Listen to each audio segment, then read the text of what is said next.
The Yoga Vasistha is the yoga of self-enquiry.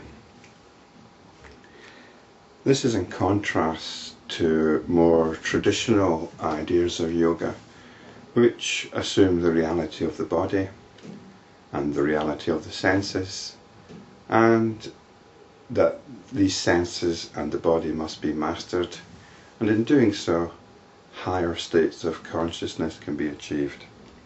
It's quite important to make a distinction between the two, because self-enquiry, the yoga of self-enquiry, has got nothing to do with traditional understanding of yoga. This understanding of traditional yoga can get in the way of the yoga of self-enquiry.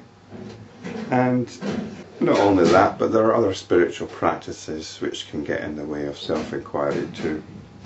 And one of these is the traditional worship of a deity, or even the deity if you're monotheistic. And these issues are explored in the last two chapters of the story of Prahlada. Prahlada was a demon lord who became a devotee of the supreme deity Vishnu, and he entered into self-enquiry. He pursued the yoga of self-enquiry. He realized its fruits, and upon realizing the fruits of self-enquiry, he dwelt in a state of higher consciousness. Prahlada worshipped Vishnu. He probably also practiced traditional yoga, and after he achieved the fruits of self-enquiry, he rested in a higher state of consciousness. Now, it's quite important to appreciate that this higher state of consciousness is not necessarily anything to do with self-enquiry. It was something that he did after realizing the nature of his own self. And this subtle distinction is explored here now in chapter 42. So after staying in this state of higher consciousness for quite a long time, with the result that anarchy was prevailing in the netherworld, Vishnu came and he awoke Prahlada from his superconscious state by roaring and blowing his conch, and told Prahlada that what he should be doing is getting on with ruling the netherworld until the end of this cycle of world creation. Vasishta continued, having said thus, Lord Vishnu left the realm of the demons. By the grace and with the blessings of the Lord, the gods in heaven, the demons in the netherworld, and the humans on earth lived happily without distress. Thus I have narrated to you, O Ram, the auspicious story of Prahlada, which is capable of destroying all the impurities of one's heart. They who contemplate this narrative will soon attain a higher state of consciousness, even if they have been very wicked and sinful. I think the Yoga Vasistha is being sold here as something which will get you to higher states of consciousness. It will direct you to consciousness. Higher states of consciousness have got nothing to do with consciousness. Even a simple investigation of this narrative will destroy all sins, but if the investigation is of a yogic nature, surely it will lead to supreme realization. In other words, you don't just contemplate it, you don't just think about it, you follow the direction in which it's pointing, which is towards your own awareness, your own consciousness.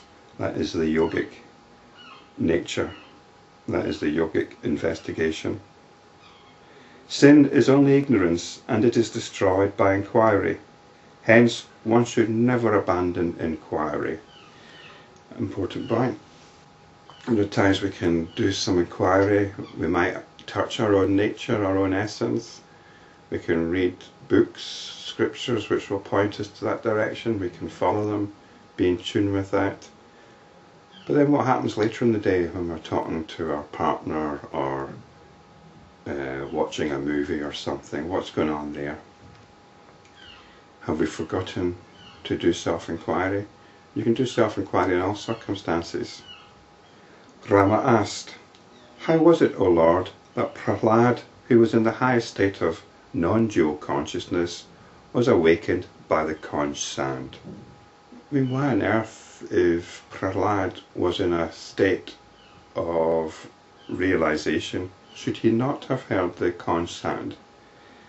This seems to indicate that he was in a yogic state, and that yogic state withdraws from what is going on. Self-enquiry does not withdraw from what is going on. Self-enquiry sees through the delusional notions that we have about what is going on. So if Prahlada was in a state of realization, he would have heard the conch sound. So Vasishta replied, "O Ram, liberation is of two kinds, with body and without body. That state of liberation in which the mind is totally unattached to anything, neither to actions involving acquisition nor to renunciation, and which there is no craving at all, is known as liberation with body. That itself is known as liberation without body when the body drops." Now, we've got this doctrinal distinction here between liberation with body and liberation without body. This is the Jivan Mukta and the Videha Mukta. It's a distinction which is not relevant in the yoga of self-enquiry. So it's strange that Vasishta is bringing this up now. If you go back to chapter 40, you'll hear Vishnu talking to Prahlada saying, "You are enlightened. What is a body or embodiment to you? It is only in the eyes of the ignorant that even your form exists. At all times you are the all. You are the supreme inner light of consciousness. What is body or bodilessness to you? And what can you hold or abandon?" So to the person that's pursued self-enquiry, the body is seen as a notion, and this distinction is no longer relevant. But here this distinction has been brought into play again. In the case of the liberation with body, all the tendencies and mental conditioning are like fried seeds incapable of giving rise to future embodiment. But there still remains the conditioning of such purity, expansiveness and self-knowledge, though even this conditioning is unintentional and non-volitional, as in a sleeping person. As long as this trace remains, the sage who is liberated with body can be awakened to world consciousness, even after 100 years of inward contemplation. Such was the state of Prahlada, and hence he awoke to the sound of the conch. We're getting a description here in terms of certain doctrinal teaching, which had been undermined previously. So we seem to be getting caught up in one of these streams of the Yoga Vasistha, which has been infiltrated by notions of traditional yoga, which gets sorted out later in the next chapter.